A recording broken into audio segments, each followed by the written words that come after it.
Hello everyone, welcome back to the video. I hope you all are doing well. आज की video हमारी रहने वाली है एग्ज़ाम डे स्ट्रेटजी के बारे में कि क्वेश्चन कैसे अटेम्प्ट करने हैं। ओके, कितनी बार हमें क्वेश्चन पढ़ना है, पहले ऑप्शंस पढ़ने हैं या लास्ट लाइन पढ़नी है क्वेश्चन की। ठीक है, तो ये सब जो है हम इस वीडियो में डिस्कस करने वाले हैं। ओके, उससे पहले हम बात करेंगे एग्ज़ाम डे के बारे में कि एग्ज़ाम वाले दिन आपको क्या करना है।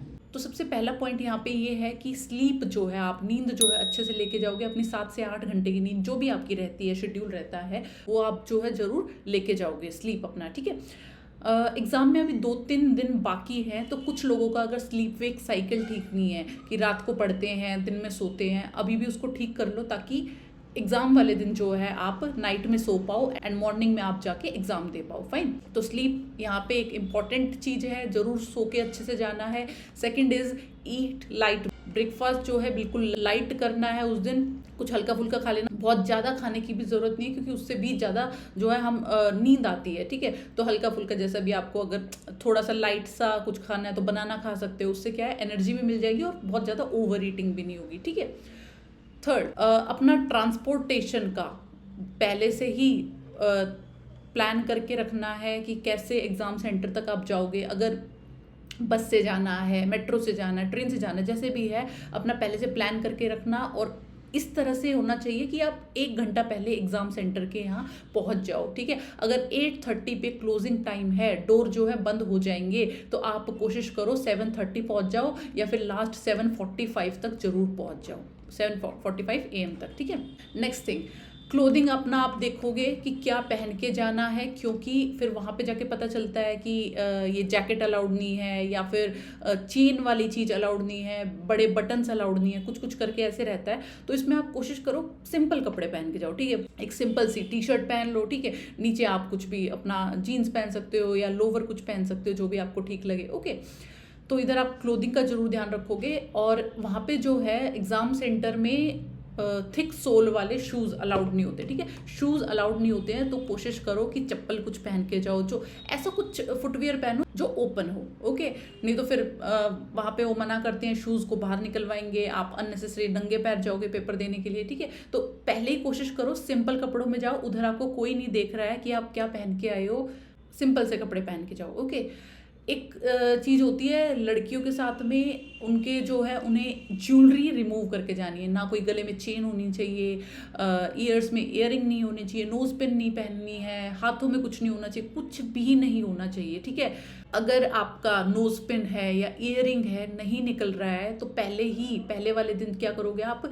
ज्वेलर की शॉप पे जाके उसे निकलवा लो, क्योंकि कुछ सेंटर्स जो है अलाउड नहीं करते हैं एग्जाम में कोई भी ज्वेलरी। ठीक है, कुछ सेंटर्स पे क्या होता है, एक टेप लगा देते हैं। ठीक है, बट कुछ लोग जो है अलाउड नहीं भी करते हैं, तो आप इस चीज़ में चांस नहीं लोगे, पहले से ही ज्वेलरी रिमूव करके जाओगे। फाइन, नेक्स्ट जो है एक रबर बैंड के लिए होता है कि वहाँ पे क्लचर्स जो हैं अलाउड नहीं होते हैं, मेटल की चीज़ें अलाउड नहीं होती है। ठीक है, पिन्स जो आप सिर में लगाते हो वो अलाउड नहीं होती है, तो आप सिंपल सा एक रबर बैंड लेके जाओ जो मतलब नॉर्मली इलास्टिक वाला होता है। ठीक है, उसको वो अलाउड कर देंगे, तो ऐसा कुछ आप लगा के जाना, यूज़ करना। ठीक है, नेक्स्ट थिंग जो है क्या लेके जाना है, what to carry. Okay, carry में आप जो है एक ID कार्ड कैरी करोगे और एक एडमिट कार्ड कैरी करोगे। ठीक है, एडमिट कार्ड तो आपको पता है, डाउनलोड कर लिया होगा। ठीक है, ID कार्ड में जो है फोटो वाला ID कार्ड होना चाहिए। इसमें आपका आधार कार्ड हो सकता है, पैन कार्ड हो सकता है, वोटर कार्ड हो सकता है, ड्राइविंग लाइसेंस है, या फिर आपका पासपोर्ट हो सकता है। ये सब चीज़ें जो है अलाउड होती हैं। ओके,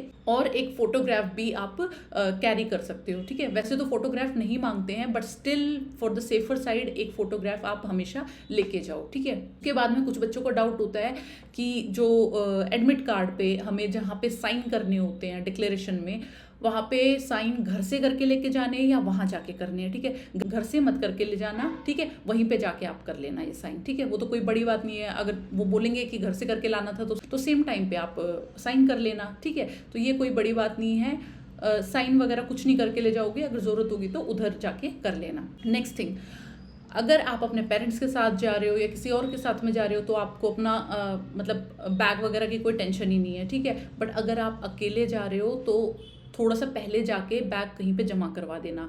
वैसे तो एडमिट कार्ड में मेंशन होता है कि वो बैग्स वगैरह को वो नहीं देखेंगे, उनके पास कोई फैसिलिटी नहीं है, बट स्टिल वहाँ पे बैग रखने की जगह होती है, ठीक है। बट उसके भरोसे मत रहना।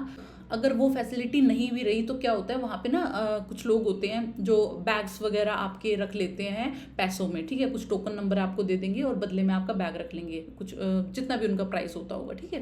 तो आप वो वाला ऑप्शन भी कंसिडर कर सकते हो। बट ये सब चीज़ें फिगर आउट करने के लिए आपको टाइम से जाना पड़ेगा, ठीक है।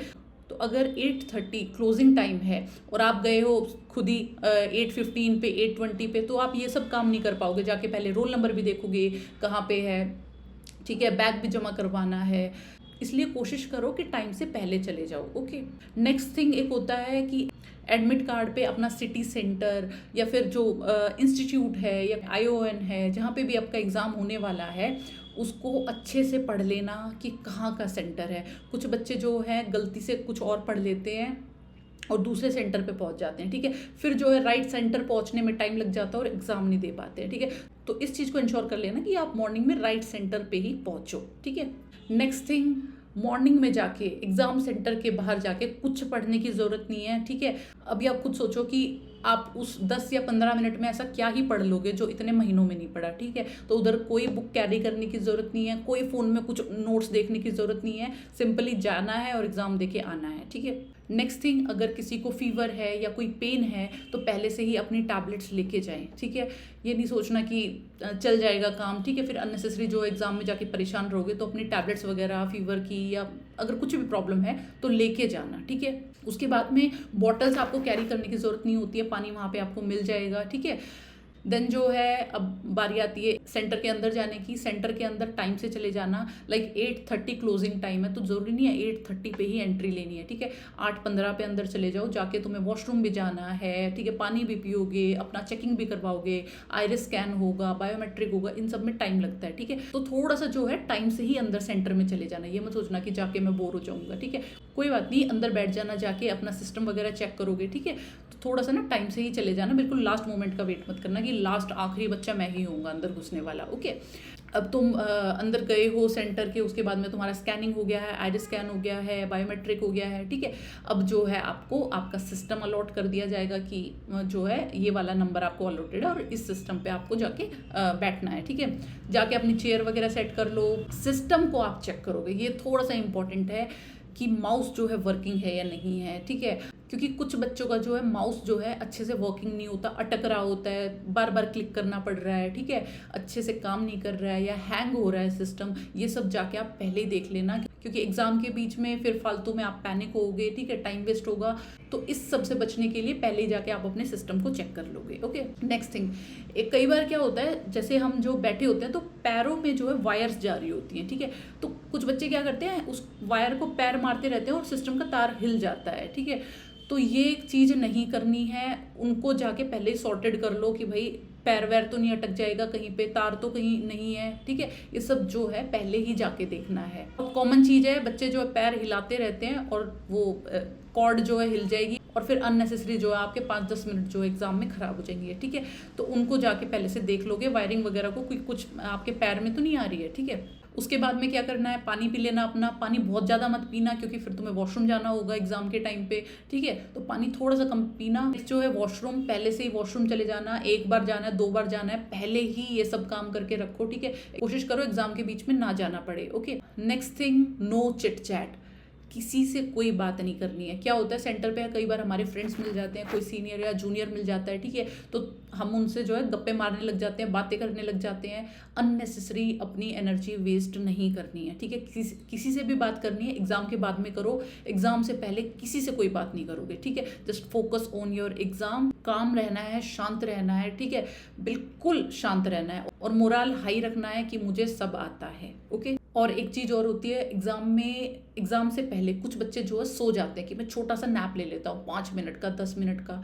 उस नैप से कई बार मूड खराब हो जाता है, ठीक है। आप ना थोड़े से ऐसे लेथार्जिक से हो जाते हो, तो वो नैप जो है अवॉइड करो। बिल्कुल अटेंटिव रहना है, बिल्कुल अलर्ट रहना है, ठीक है। आंखें खुली हुई होनी चाहिए और बिल्कुल एनर्जी वाले मूड में रहना है, तभी आप अच्छे से पेपर जो है कर पाओगे, ओके। नेक्स्ट इज, जो एग्ज़ाम स्टार्ट होगा उससे पहले जो है इंस्ट्रक्शंस दी जाती हैं कि मार्क फॉर रिव्यू पे कैसा कलर आएगा, जो आपने सबमिट कर दिया है उस पे कैसा कलर आएगा, ठीक है। ये सब जो है आप इंस्ट्रक्शंस के टाइम पे पढ़ोगे। एक चीज़ और होती है, मार्क फॉर रिव्यू वाले क्वेश्चन जो हैं, अगर आपने सबमिट नहीं किए तो वो कंसीडर किए जाएंगे या नहीं किए जाएंगे, वो उसमें लिखा रहता है, ठीक है। मोस्टली जो कंसीडर नहीं होते हैं, बट फिर भी क्या होता है, कई बार एग्जाम्स में चेंज भी हो जाता है कि मार्क फॉर रिव्यू वाले क्वेश्चन वो सबमिट मान लेते हैं, ठीक है।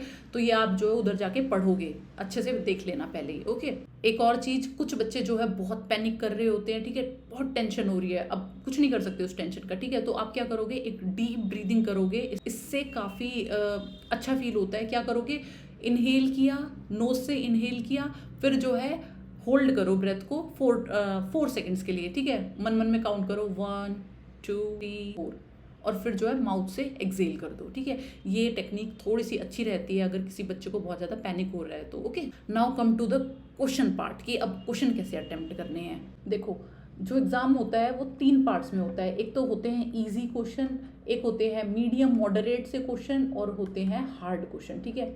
इजी में जो है आपको मतलब 20-25 क्वेश्चन जो है इजी मिलेंगे, मतलब 25 क्वेश्चन आप इजी मान सकते हो, मीडियम क्वेश्चन आप 60 मान सकते हो, और हार्ड क्वेश्चन भी मिलेंगे आपको जो रहेंगे 15 क्वेश्चन, ठीक है। 15 से 20 भी हो सकते हैं, बट ये मैं मोटा मोटा आपको बता रही हूँ कि क्वेश्चन जो है इजी भी आएंगे, मीडियम भी आएंगे और हार्ड भी आएंगे, ठीक है।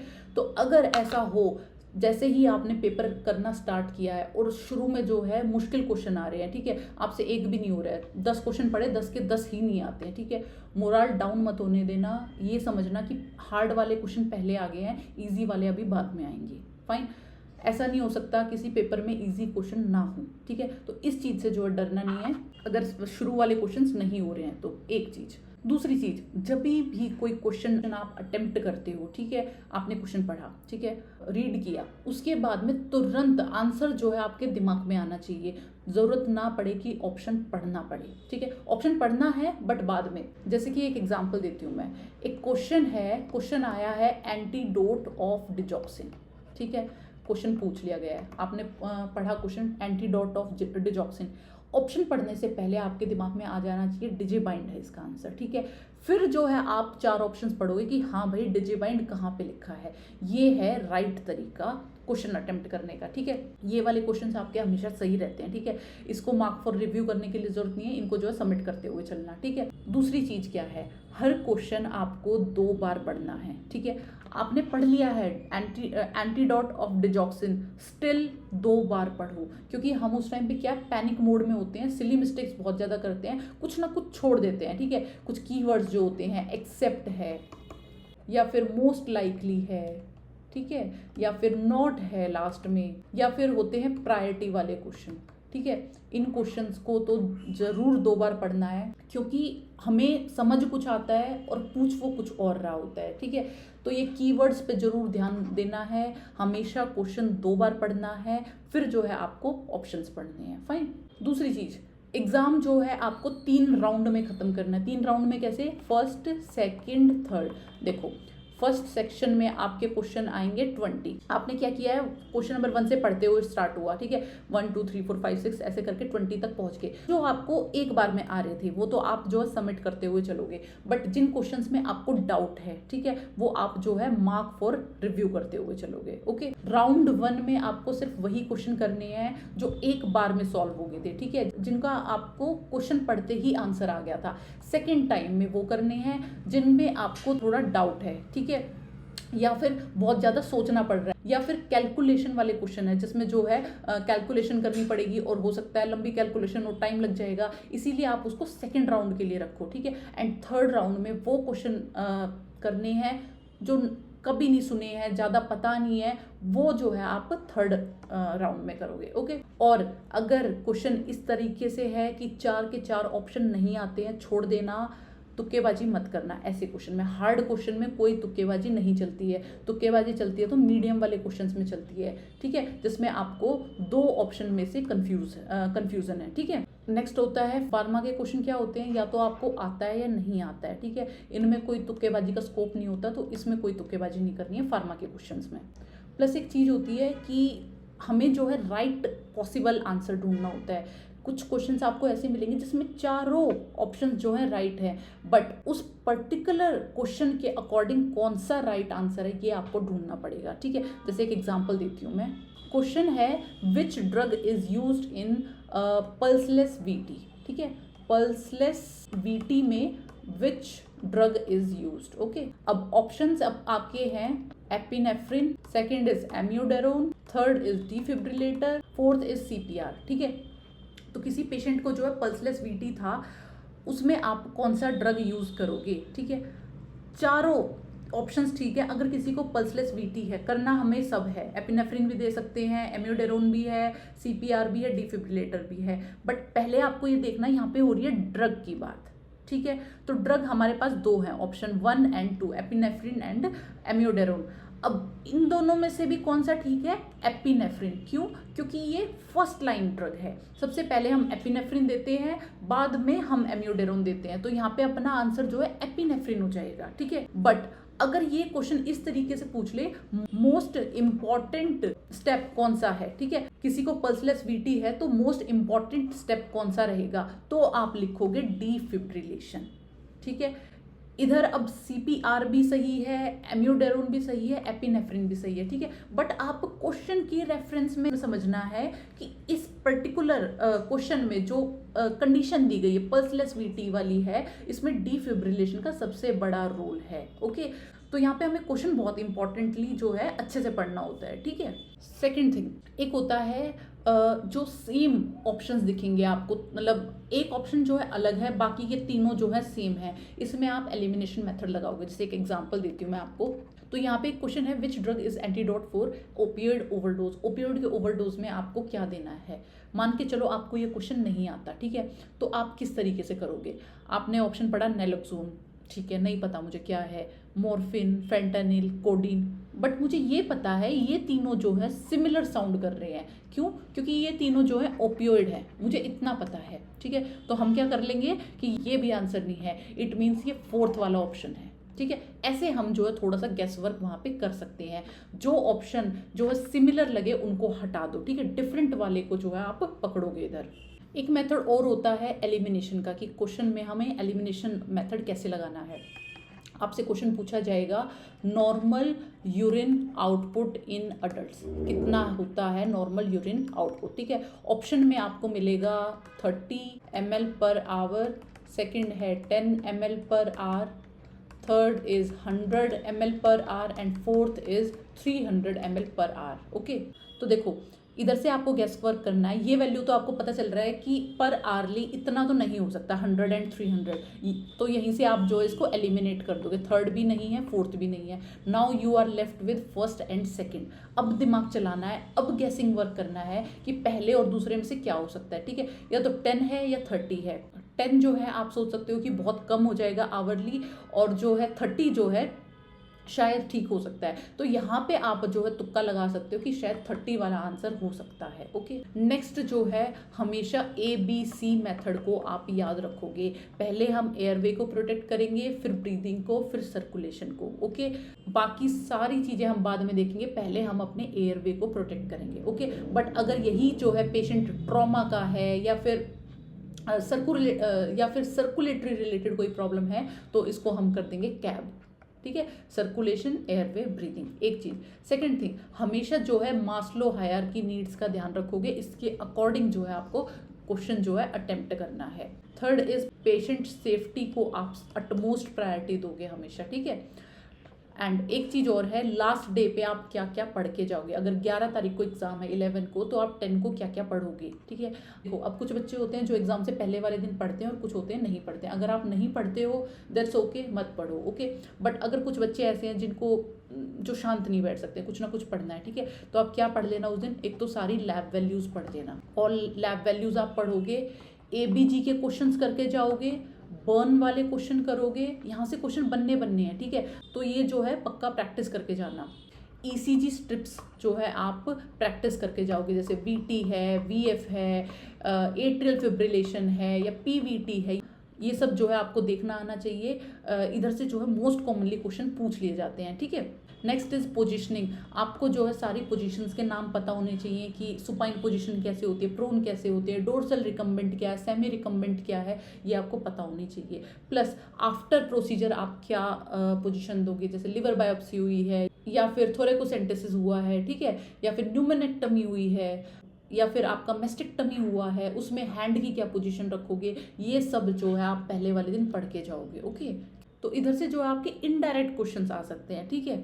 और क्या आप पढ़ के जाओगे, जीसीएस पढ़ के जाओगे, लेवल ऑफ प्रिवेंशन पढ़ के जाओगे, बहुत कॉमनली पूछ लिया जाता है, primary prevention, secondary and tertiary prevention. उसके बाद में आप इलेक्ट्रोलाइट इम्बैलेंसेस पढ़ के जाओगे, ठीक है, मोस्ट कॉमनली पूछ लिया जाता है। हाइपोकैलीमिया में ईसीजी पे क्या फर्क पड़ेगा, हाइपरकैलीमिया में क्या होगा, ये सब जो है पूछ लेते हैं। तो इलेक्ट्रोलाइट इम्बैलेंसेस पढ़ के जाना है, बिकॉज ये ना थोड़ा ना वैल्यूज वाली चीजें हैं या फिर थोड़ा रट्टा मारने वाली चीजें हैं, ठीक है। तो अगर आप लास्ट डे पढ़ोगे तो ज़्यादा चांसेस हैं कि आपको एग्जाम वाले दिन जो है याद आ जाएंगे, ओके। उसके बाद में कई बार कंसेंट से पूछ लिया जाता है कि कंसेंट लेना और या फिर कंसेंट चेक करना किसका काम है, ठीक है। तो कंसेंट लेना जो है फिजिशियन का काम है, बट कंसेंट चेक करना जो है नर्स का काम होता है, ठीक है, ये आपको पता होना चाहिए। और लास्ट में बस मैं यही बोलूँगी, जो हार्ड क्वेश्चंस हैं उनको बिल्कुल हाथ नहीं लगाना है, छोड़ देना जो डिफिकल्ट क्वेश्चंस हैं। अगर नहीं सुना हुआ है उन क्वेश्चंस के बारे में तो वो वाले क्वेश्चंस अटेम्प्ट करने ही नहीं है, ठीक है। लास्ट चीज़ मैं आपको बोल देती हूँ, अगर आपको पता है कि आपने 85 क्वेश्चंस अटेम्प्ट कर दिए हैं, ठीक, और आपको लग रहा है कि 5 क्वेश्चन और जो है गेस करके अटेम्प्ट किए जा सकते हैं, तो कोशिश करना कि उस क्वेश्चन को अटेम्प्ट ना करो, क्योंकि ऑलरेडी आप सेफ स्कोर में जो है लाई कर जाओगे 85 क्वेश्चंस करने के बाद में, अगर एक्यूरेसी ठीक ठाक है तो, ठीक है। तो ज़्यादा क्वेश्चन अटेम्प्ट करने की होड़ में मत आना, because this is just a qualifying paper, ठीक है। चाहे आपके इसमें 100 में से 100 आए, चाहे 100 में से 90 आए, कोई फर्क नहीं पड़ता, बस आपके कट ऑफ से ऊपर रहने चाहिए मार्क्स, ठीक है। तो यहाँ पे ज़्यादा टॉपर बनने की कोशिश नहीं करनी है, हमें बस जो है पास करना है ये वाला एग्जाम, ठीक है। And last one thing, reasoning के क्वेश्चन जो है लास्ट डे प्रैक्टिस कर लेना। 10th को कुछ क्वेश्चंस होते हैं जो आते ही आते हैं, जैसे कि ABCD वाला होता है कि अगर A को हम G बोल रहे हैं, H को हम T बोल रहे हैं, तो कोई वर्ड दे देंगे कि इसको हम कैसे जो है ट्रांसफॉर्म करेंगे अकॉर्डिंग टू दिस अल्फाबेट्स, ठीक है, ये क्वेश्चन आता है। अब so that's all about today's video कि कैसे जो है आपको क्वेश्चन अटेम्प्ट करना है, ठीक है। ज़्यादा तुक्केबाजी नहीं करनी है अगर ऑलरेडी सेफ स्कोर में पहुंच गए हो तो, ओके। बट अगर क्वेश्चन कम अटेम्प्ट किए हैं, बिलो 70 हैं, तो ऑब्वियसली आप तुक्काबाजी थोड़ा सा ज़्यादा ट्राई कर सकते हैं, फाइन। बाकी तो यार घर से कोई ऐसा दिमाग में मत बना के जाना कि मुझे इतने क्वेश्चन अटेम्प्ट करके ही आने हैं, ठीक है। उधर जाके डिसाइड होगा कि लेवल क्या आया है पेपर का, उस हिसाब से जो है हमें क्वेश्चन अटेम्प्ट करने होते हैं, fine. So that's all for today's video. I hope आप अच्छे से एग्जाम करके आओ, और शांत रहना है वहाँ पे, बिल्कुल क्योस नहीं मचाना है दिमाग में, शांति से जो है पेपर देना है, बाकी जो होगा देखा जाएगा, okay. And best of luck for your exam. I wish आप सब लोगों का प्री एग्ज़ाम क्लियर हो जाए और फिर हम जो है मेंस की तैयारी करेंगे लग के, ठीक है। So thank you, best of luck.